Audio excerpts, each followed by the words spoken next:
السلام عليكم ورحمة الله وبركاته. اللهم صل وسلم وبارك على سيدنا محمد وعلى آله وصحبه أجمعين صلى الله عليه وسلم. تعالوا نعمل مع بعض النهاردة إن شاء الله الستريبس بطريقة سهلة وبسيطة. تعالوا أقول لكم التتبيلة عملتها إزاي لأن أنا مصورتهاش. جبت بيضة وعلى نص كوباية دقيق، تلت كوباية مية، معلقة كبيرة من الخل، وعصير ليمون. تمام كده. بضربهم بالمضرب اليدوي وبحط عليهم ملح وفلفل اسود، بهارات فراخ وكركم. بس كده، طريقة سهلة اوي.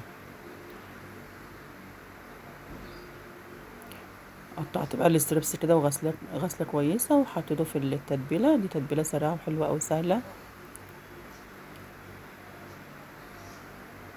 هقلبهم كده مع بعض.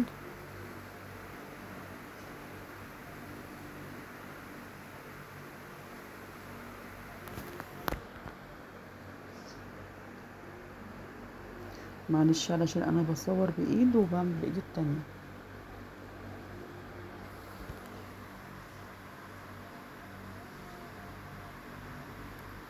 كده بقى قلبته بالشكل ده.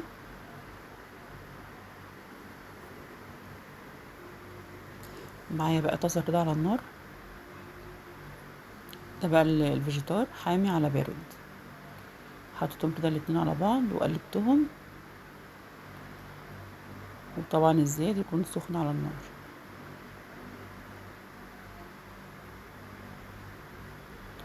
اتبل بقى كده الستريبس. بعد ما تبلناه ناخده نحطه في الفيجيتار.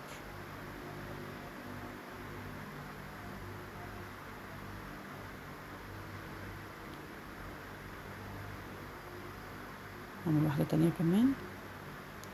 عايزين تقدموا بقى معاه رز بالشعرية ومثلا مكرونة، رز بسمتي. بيكون بقى ايه حلو كده يعني مع اي حاجة الصراحة.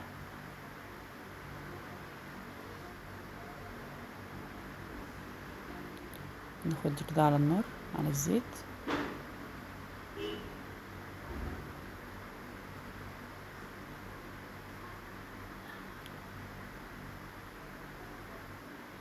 اهو بالشكل ده كده، زيت سخن جامد.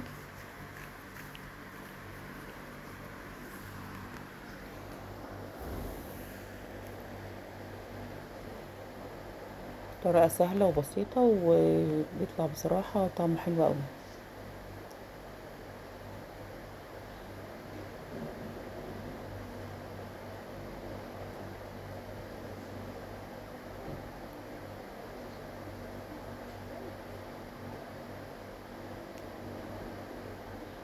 معلش نسيت اقول لكم تحطوا برضو توم مفروم في التتبيلة بتاعته، بتديله طعم حلو اوي. وانا اكتب لكم المقادير.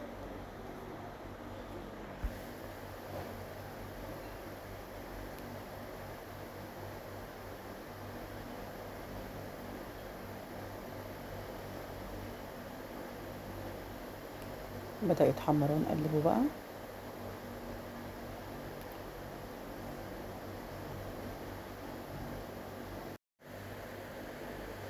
نقلبه بقى بالشكل ده كده. طلع لونه حلو قوي ما شاء الله.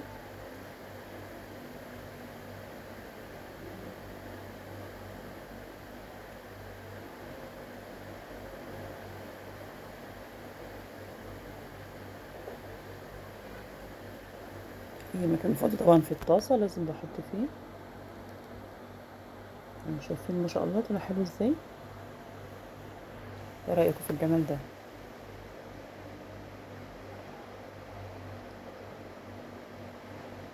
طلع مقرمش وجميل ما شاء الله.